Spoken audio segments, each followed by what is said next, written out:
Bismillahirrahmanirrahim. Assalamualaikum warahmatullahi wabarakatuh. Jumpa lagi dengan saya di Abil Maiwa Channel. Jadi teman-teman, di channel kali ini kita akan berbagi sebuah video informasi yang terkait dengan penjelasan lengkap tentang 3 kategori ambang batas nilai berdasarkan Permenpan RB terbaru yang menangani tentang penyesuaian nilai ambang batas nilai untuk guru P3K terbaru ya. Di sini ada 3 kategori ambang batas, mulai dari kategori pertama, kategori kedua, dan kategori ketiga ya. Jadi peluang lolos sangat besar di sini. Nah, ini yang banyak sekali dipertanyakan di 2 video admin terakhir tentang kategori 1, kategori 2, dan kategori 3. Apa maksudnya? Nah, di sini admin akan mencoba membahas sesuai dengan versi kami. Ini bukan versi resmi. Versi resminya adalah besok pada saat pengumuman teman-teman ya, seperti itu.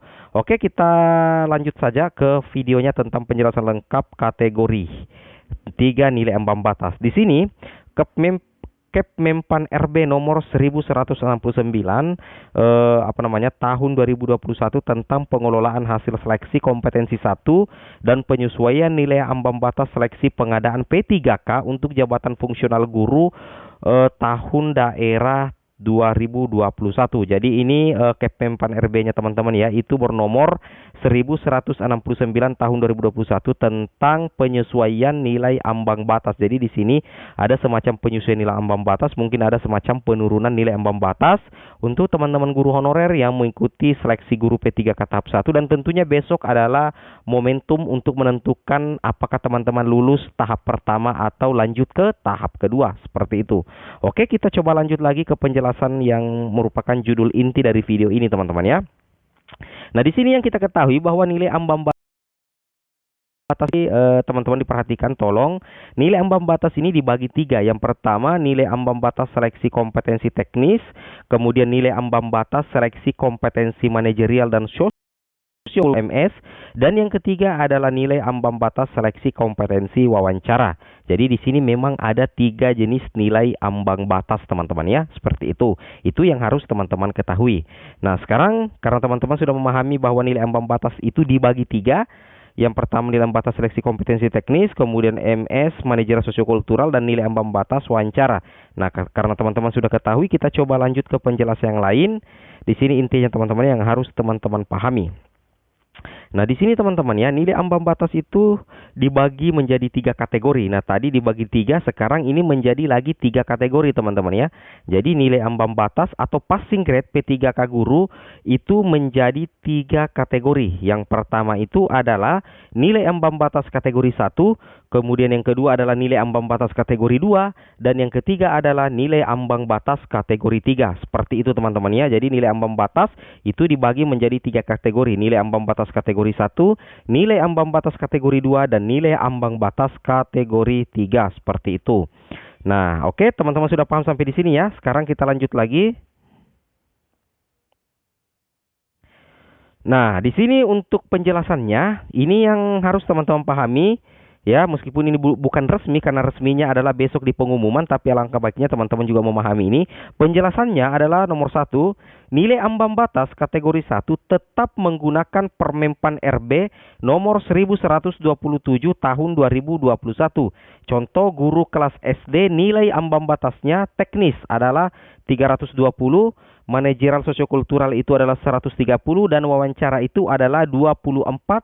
Berperingkat terbaik di ranking afirmasi tetap diberikan sesuai dengan Permenpan RB nomor 28 tahun 2021.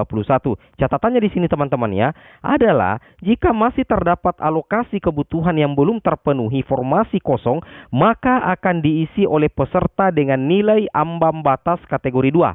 Nah, bagaimana? Apakah teman-teman sudah paham? Jika belum paham, silahkan komen di kolom komentar ya di sini.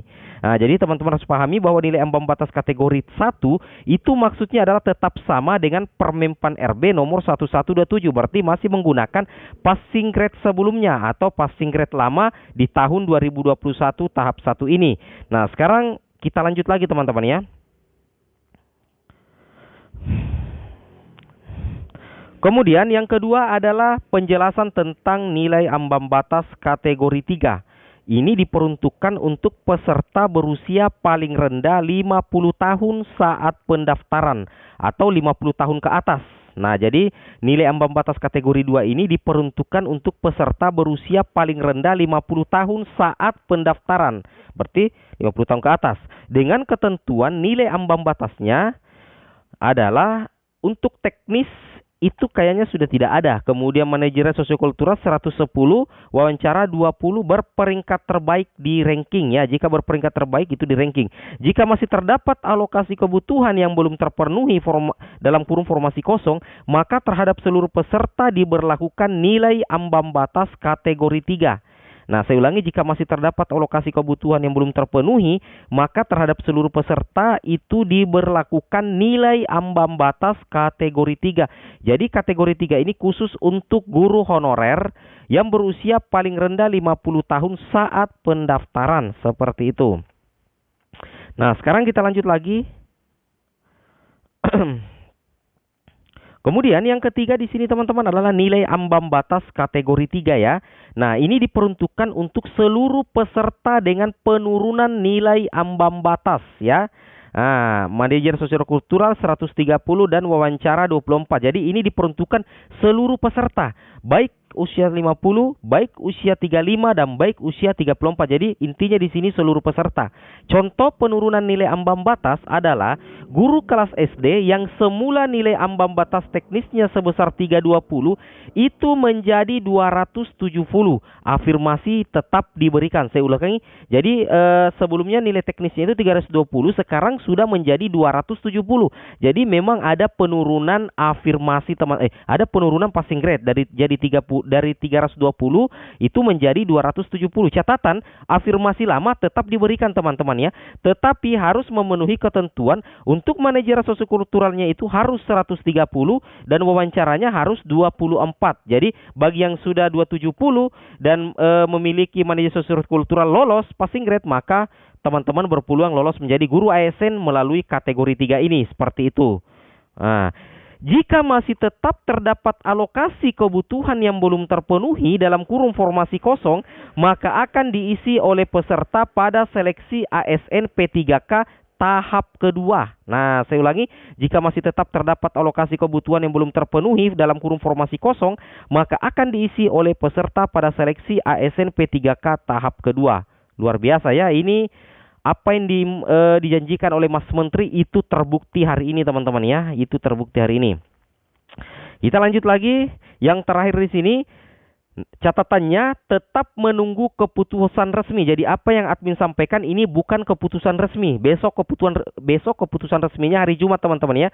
Makanya admin tulis di sini tetap menunggu keputusan resmi dari Panselnas Jumat tanggal 8 bulan 10 2021 karena mereka mempunyai data akurat terkait jumlah peserta kelompok 1 dan kelompok kedua. Nah, jadi tetap menunggu keputusan resmi dari Panselnas Jumat 8 bulan 10 2021 karena mereka mempunyai data akurat terkait jumlah peserta kelompok ke-1 atau kelompok kedua. Seperti itu teman-teman ya. Oke teman-teman, mungkin cukup sampai di sini video informasi admin. Semoga video ini bermanfaat dan tetap support channel ini agar setiap hari bisa berbagi informasi-informasi terbaik untuk teman-teman guru honorer terkait P3K, CPNS, info guru dan tunjangan, dan informasi-informasi ke depannya jika teman-teman sudah menjadi guru P3K. Oke teman-teman, jangan lupa like, comment, and subscribe. Assalamualaikum warahmatullahi wabarakatuh.